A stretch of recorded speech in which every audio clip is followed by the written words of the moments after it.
கர்த்தருடைய பரிசுத்த நாமத்துக்கு மகிமை உண்டாவதாக. எல்லோரும் எப்படி இருக்கிறீங்க?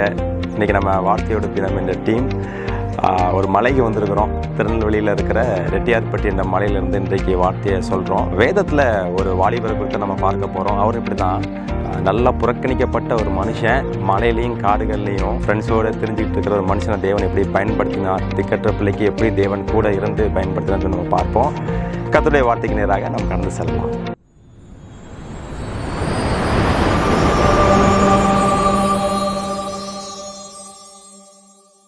சங்கீதம் 10ஆம் அதிகாரம் 14ஆம் வசனத்தின் பின்பாகம்.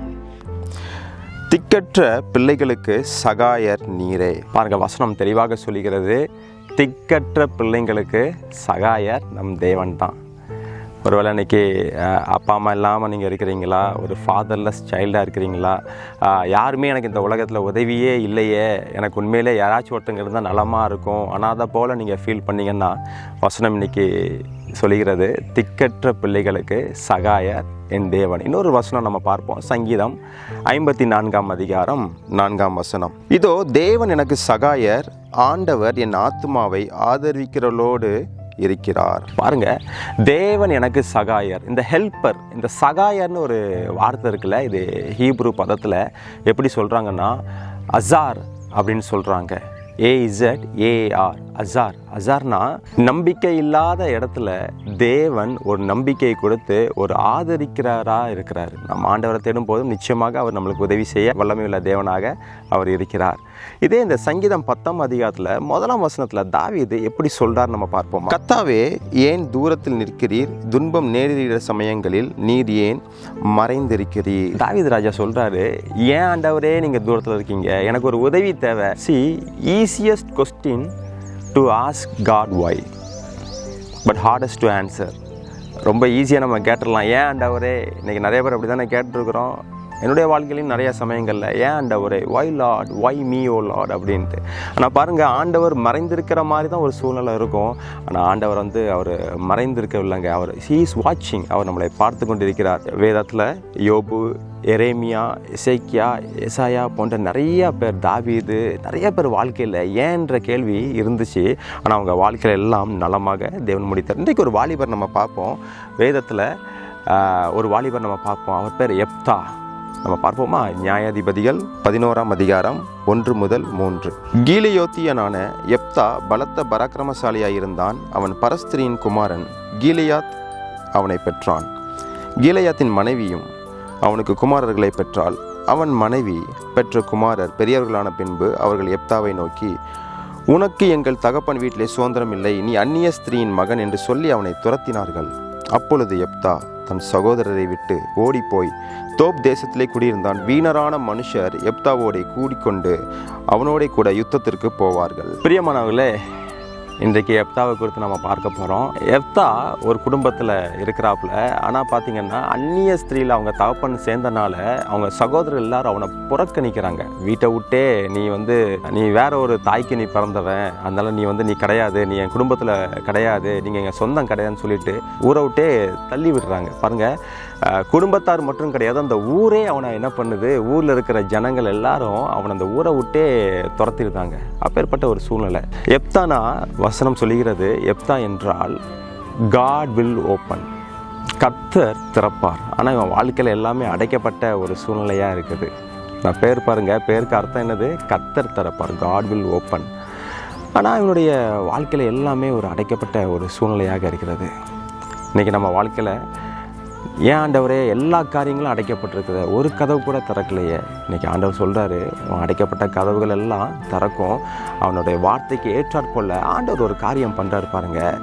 இஸ்ரவேல் தேசத்துக்கு விரோதமாக அம்மோனியர்களை ஆண்டவர் ஏவி விடுறார். இப்போ அம்மோனியர்கள் எல்லாரும் இஸ்ரேல் தேசத்தை சிறைப்பிடிக்கிற ரொம்ப டார்ச்சர் பண்ணிகிட்டு இருக்க போதும் அந்த எல்டர்ஸ் பீப்புள் எல்லோரும் எங்கே வராங்கன்னா எப்தாட்ட ஓடி வராங்க.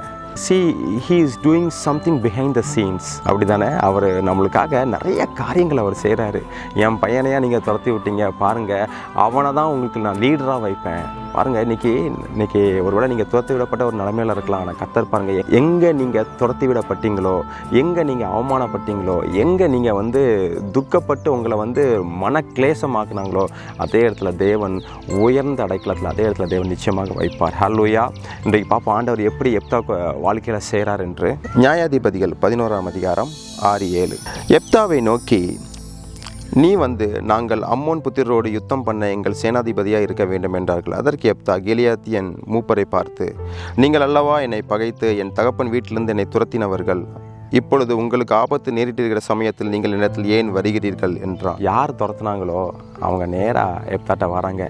இந்த மாதிரி ஒரு பிரச்சனை எப்தா, தயவுசெய்து எங்களுக்கு தலைவனாயிரு, நீ எங்களுக்கு லீடராரு, நீ எங்களை வழி நடத்து, நீங்கள் சொல்கிறதெல்லாம் நாங்கள் கேட்போம், எனக்கு ஒரு விடுதலை கொடு.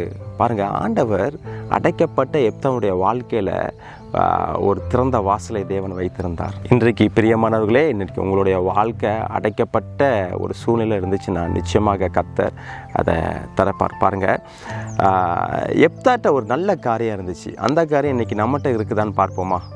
எப்தாட்ட ஒரு சூப்பரான ஒரு காரியம் இருந்துச்சு. நியாயாதிபதிகள் 11ஆம் அதிகாரம் 11ஆம் வசனம். அப்பொழுது எப்தா கீலியாத்தின் மூப்பரோடு கூட போனான்.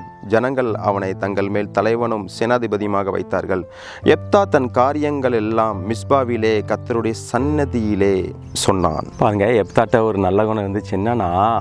என்னென்ன காரியம்லாம் அன்றைக்கி நடக்குதோ, டே டு டே லைஃப்பில் என்னெல்லாம் நடக்குதோ அதெல்லாம் ஆண்டவர்கிட்ட போய் சொல்லுவானா. இன்றைக்கி நம்மளுக்கு அந்த காரியம் இருக்குதா? நம்மளுக்கு யார் ரொம்ப பிடித்தமானவர்களோ அவங்க நம்ம ஷேர் பண்ணுவோம் தெரியுமா? நம்ம ஃப்ரெண்ட்ஸ்கிட்ட, நம்ம அப்பா அம்மாட்ட, நம்ம பிள்ளைங்கிட்ட, நம்ம கொலீக்ஸ்கிட்ட, யார் நம்ம ரொம்ப பிடிக்குமோ அவங்ககிட்ட நம்ம அன்றைக்கி நடந்த காரியங்கள்லாம் நம்ம ஷேர் பண்ணோம். நம்ம ஹஸ்பண்ட்டை, நம்ம ஒய்ஃப்கிட்ட, அப்படி தானே. ஆனால் இங்கே எப்தா என்ன பண்ணுறாருனா, எல்லா காரியம், ஆண்டவரே இப்படி என்னை துரத்துனாங்க, ஆண்டவரே என்னை இப்படி என் குடும்பத்தில் என்னை சேர்க்கவே இல்லை, நான் என்ன பாவம் பண்ணேன் ஆண்டவரே அப்படின்னு சொல்லி எல்லா காரியம், ஆண்டவரே இப்போ என்னை தலைவனாக இருக்கிறாங்க, நீங்கள் என்ன சொல்கிறீங்க? பாருங்கள், எல்லா காரியத்தையும் எப்தா தேவன்கிட்ட தெரியப்படுத்தணும். பாருங்கள், வசனம்னு சொல்லுதில்ல, நீ எல்லா காரியத்தையும் நீ ஆண்டவருக்கு நீ ஸ்தோத்திரம் செலுத்து. இந்த மாதிரி காரியத்தை இன்றைக்கி ஒரு வேளை நீங்கள் புறக்கணிக்கப்பட்ட நிலைமையில் இருக்கீங்களா, ஆண்டவருக்கு நீங்கள் ஸ்தோத்திரம் செலுத்துங்க. சரியா? ஆண்டவரே, புறக்கணித்ததுக்காக நன்றி அப்பா, நான் இந்த நிலைமையில் இருக்கிறேன்னு இதற்காக நன்றி ஆண்டவரே. நிச்சயமாக எந்த இடத்துல நீங்கள் புறக்கணிக்கப்பட்டீங்களோ அந்த இடத்துல கர்த்தர் நிச்சயமாக உங்களை உயர்த்துவார். இந்த அம்மோனியர்கள் இஸ்ரேலுக்கு விரோதமாக வந்தாங்களே, தேவன் எப்தாவுக்கு ஒரு மிகப்பெரிய வெற்றியை அவர் கொடுத்தார். பாருங்கள், எந்த ஜனம் எப்தாவை புறக்கணித்தாங்களோ அந்த ஜனத்தை எப்தாவே காப்பாற்றுற அளவுக்கு தேவன் வச்சார். பாருங்கள், எந்த இடத்துல நீங்களும் வைக்கப்பட்டீங்களோ அந்த இடத்துல தேவன் உயர்த்துவார்.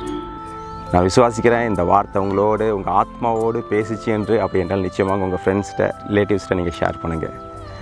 Thank you for tuning to this episode. God bless you. Bye friend டிமல்.